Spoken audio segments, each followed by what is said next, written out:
தண்ணி கொடுக்கல, லைன் கொடுக்கல. ஒரே ஒரு பைப்பு தான் இருக்குது, பொது பைப். இன்சூரன்ஸ் கொடுக்கறது இல்ல.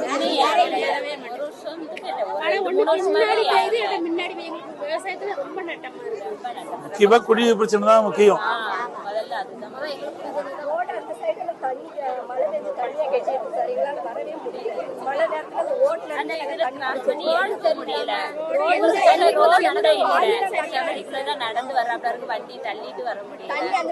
வண்டியில தான் கொண்டு போறீங்கக்கா?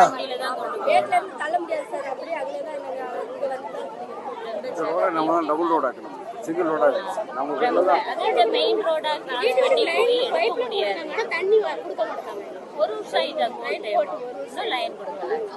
கனெக்ஷன் கொடுக்கல. சரி, பாத்துக்கலாமா? அதிமுக ஆட்சிக்கு வந்த உடனே உங்களுக்கு பண்றோம்.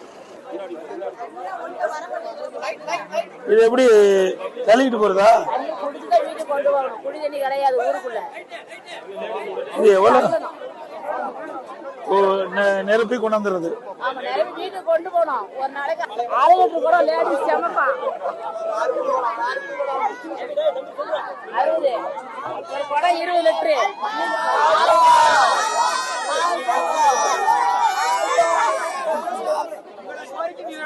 உங்களுக்கு எல்லாம் தண்ணி குடுக்கறதுக்கு தான் உங்க அம்மா மாதிரிலாம் பேசுறாங்க. பாத்துக்கலாமா? இது எல்லா வீட்டுக்கு இது மாதிரி இருக்குது வண்டி.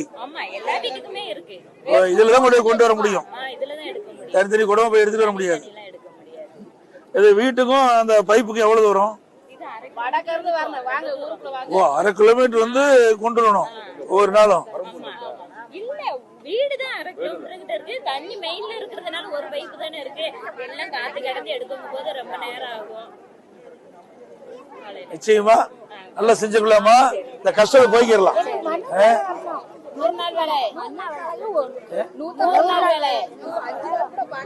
வந்துருமா?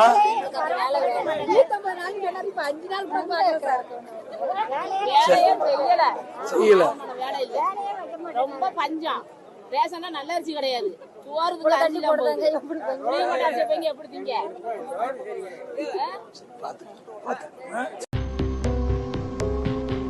பச்சோந்தி கூட கொஞ்ச நேரம் கழிச்சுதான் நிறம் மாறும். ஆனா திமுக அடிக்கடி நிறம் மாறுகின்ற கட்சி திமுக கட்சி. 2001 சட்டமன்ற பொது தேர்தல் அப்பொழுது பாரதிய ஜனதா கட்சியோட தான் திமுக கூட்டணி வைத்து போட்டியிட்டது. ஆக நாடாளுமன்ற தேர்தலிலும் திமுக கட்சி பாரதிய ஜனதா கட்சியோட இணைந்து போட்டியிட்டது. 2001 சட்டமன்ற பொது தேர்தலையும் பாரதிய ஜனதா கட்சியோட திமுக இணைந்து போட்டியிட்டது. அப்பெல்லாம் மதவாத கட்சியா தெரியல. குடும்பத்திற்கு ஆட்சி அதிகாரம் வர வேண்டும் என்றால் யார் கால் வேணாலும் விழுவாங்க, எப்படி வேணாலும் பேசுவாங்க. அப்படிப்பட்ட கட்சி தான் திமுக கட்சி. அண்ணா திமுக பாரதிய ஜனதா கட்சியில சேர்ந்தா இப்படிப்பட்ட அவதூறு பிரச்சாரத்தை பரப்பி அரசியல் லாபம் தேடுகின்ற கட்சி திமுக கட்சி. அண்ணா திமுக என்பதற்கு கொள்கை இருக்கின்றன. கூட்டணியும் கொள்கையும் வெவ்வேறு. ஒவ்வொரு கட்சிக்கும் ஒரு கொள்கை இருக்கிறது. பாரதிய ஜனதா கட்சி என்றால் அதற்கென்று ஒரு கொள்கை இருக்கின்றது. அண்ணா திமுக என்றால் அண்ணா திமுக என்ற ஒரு கட்சி கொள்கை இருக்குது. ஆனா திமுகவுக்கு கொள்கையே கிடையாது. அந்த கூட்டணியில் இருக்கிறவங்களுக்கு கொள்கை கிடையாது.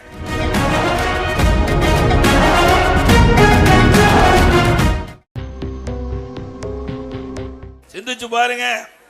இன்னைக்கு அண்ணா திமுக பாரதிய ஜனதா 2 கட்சியும் இயல்பான கூட்டணி என்று நம்முடைய பாரதிய ஜனதா தலைவர் சகோதரர் நயினா நாகேந்திரன் அவர்கள் அழகாக சொன்னார்.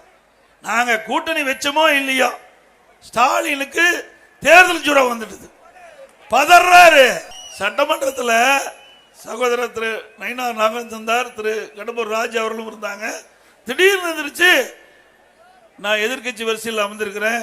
என்னை பார்த்து என்னங்க திடீர்னு பாரதிய ஜனதா கட்சியோட நீ கூட்டணி வச்சுட்டீங்க அப்படின்னு கேள்வி கேட்கிறார். எனக்கு ஒன்றும் பேச வரல, என்ன நம்மளை பார்த்து கேட்கிறாரேன்னு. அப்புறம் தான் நினைச்சேன், அண்ணா திமுக பாரதிய ஜனதா கூட்டணி அமைச்சவுடன் இந்த முதலமைச்சருக்கு நடுக்கம் வந்து விட்டது. அதற்கு மேலேயும் பேசுறார், நீங்க பாரதிய ஜனதா கூட கூட்டணியே வைக்க மாட்டீங்க, 2033 வரைக்கும் 2031 வரைக்கும் வைக்க மாட்டேன்னு சொன்னீங்க, திடீர்னு வச்சுட்டீங்களேன்னு எனக்கு நேருக்கு நேர் கேட்டார். அப்பொழுது நான் பதில் சொன்னேன், நாங்க யாரோட வேணாலும் கூட்டணி வைப்போங்க, இது அண்ணா திமுக கட்சிங்க. அவர் திமுக கட்சி நினைச்சுக்கிட்டே பேசிட்டு இருக்காரு, பாவம் மறந்துட்டாரு. கூட்டணி வச்ச உடனே தன்னை மறந்து ஒரு சட்டமன்றத்தில் இப்படிப்பட்ட கேள்வி கேட்கிறாங்கன்னா முதலமைச்சருக்கு பயம் வந்து விட்டது. ஆட்சி பறிபோய்விடும் என்று அச்சம், பயம் வந்த காரணத்தினால்தான் என்னை நேருக்கு நேர் என்னிடத்தில் இந்த கேள்வி கேட்டிருக்கிறார்.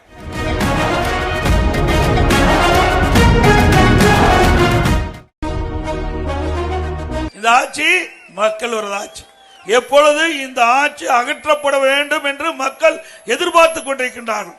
அடுத்த ஆண்டு நடைபெறுகின்ற சட்டமன்ற பொதுத் தேர்தலில் திராவிட முன்னேற்ற கழகத்தை வீழ்த்தி அனைத்து இந்திய அண்ணா திராவிட முன்னேற்ற கழக தலைமையில் அமைக்கப்பட்ட அண்ணா திமுக பாரதிய ஜனதா கூட்டணி பெரும்பான்மையான இடங்களிலே வெற்றி பெற்று அண்ணா திமுக ஆட்சி அமைக்கும். சிந்திச்சு பாருங்க, இன்னைக்கு அண்ணா திமுக பாரதிய ஜனதா 2 கட்சியும் இயல்பான கூட்டணி என்று நம்முடைய பாரதிய ஜனதா தலைவர் சகோதரர் நயினார் நாகேந்திரன் அவர்கள் அழகாக சொன்னார். நாங்க கூட்டணி வச்சோமோ இல்லையோ, ஸ்டாலினுக்கு தேர்தல் ஜுரம் வந்துட்டு பதறாரு.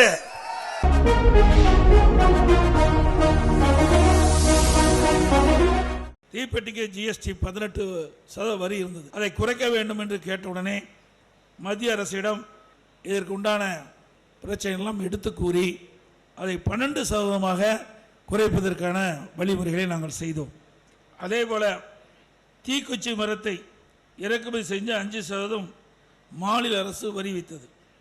மாண்பு அம்மா அவர்கள் முதலமைச்சர் இருந்த காலகட்டத்தில் இந்த 5% வரி இந்த தொழில் செய்கின்றவர்கள் கடுமையாக பாதிக்கப்படுகிறார்கள் என்ற செய்தியை மாண்பு அம்மாவிடத்தில் எடுத்து சொன்னவன் உடனடியாக மாண்பு அம்மா அவர்கள் 5% வரியும் ரத்து செய்தார்கள்.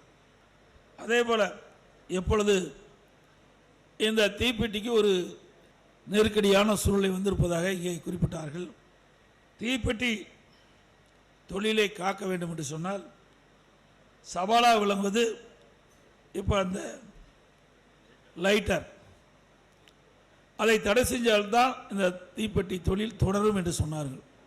அதற்கு அனைத்து இந்திய அண்ணா திராவிட முன்னேற்ற கழக சட்டமன்றத்திலேயே தனி தீர்மானத்தை கொண்டு வந்து அந்த அரசுடைய கவனத்துக்கு கொண்டு வந்தோம். ஆனால் அந்த அரசு இதுவரை எந்த முடிவும் எடுக்கப்படவில்லை.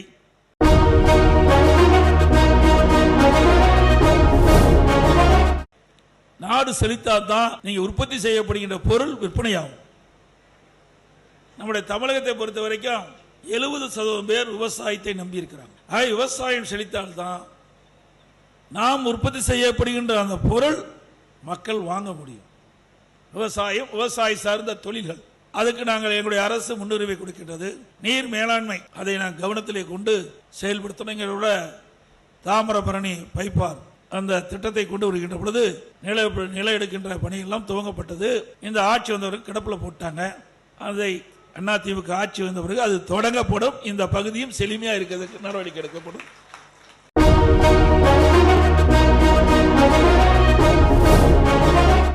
அனைத்து இந்திய அண்ணா திராவிட முன்னேற்ற கழக அரசு இருக்கின்ற பொழுது மாண்பு அம்மாவர்கள் முதலமைச்சர் இருந்த காலத்திலும் சரி, நான் முதலமைச்சர் இருந்த காலத்திலும் சரி, இன்னைக்கு சிறு குறு நடுத்தர தொழில்கள் அதிகமாக செயல்பட வேண்டும். அதில் தான் அதிகமானவர்களுக்கு வேலை வாய்ப்பு கிடைக்கும். ஆகவே சிறு குறு நடுத்தர தொழில் இந்தியாவிலேயே 2ஆம் இடம் வகிப்பது தமிழ்நாடு. ஏனென்றால் இதில் தான் அதிகமானவர்களுக்கு வேலை வாய்ப்பை உருவாக்கி தருகின்ற ஒரு சூழ்நிலை சிறு குறு தொழில் தான் கிடைக்கும். அந்த அடிப்படையில் இந்த தொழில் எப்பொழுதெல்லாம் பாதிக்கிறதோ அப்பொழுதெல்லாம் அரசுடைய கவனத்திற்கு கொண்டு வருகின்ற பொழுது அதை உன்னிப்பாக கவனித்து அவருடைய பிரச்சனை தீர்ப்பதிலே நாங்கள் கவனமாக இருந்த காரணத்தினாலே தீப்பெட்டிக்கு ஜிஎஸ்டி 18% வரி இருந்தது, அதை குறைக்க வேண்டும் என்று கேட்டவுடனே மத்திய அரசிடம் இதற்கு உண்டான பிரச்சனைகளெல்லாம் எடுத்து கூறி அதை 12% குறைப்பதற்கான வழிமுறைகளை நாங்கள் செய்தோம். தீக்குச்சி மரத்தை இறக்குமதி செஞ்ச 5% மாநில அரசு வரி வைத்தது. மாண்பு அம்மா அவர்கள் முதலமைச்சர் இருந்த காலகட்டத்தில் இந்த 5% வரி இந்த தொழில் செய்கின்றவர்கள் கடுமையாக பாதிக்கப்படுகிறார்கள் என்ற செய்தியை மாண்பு அம்மாவிடத்தில் எடுத்து சொன்னவன் உடனடியாக மாண்பு அம்மா அவர்கள் 5% வரியும் ரத்து செய்தார்கள்.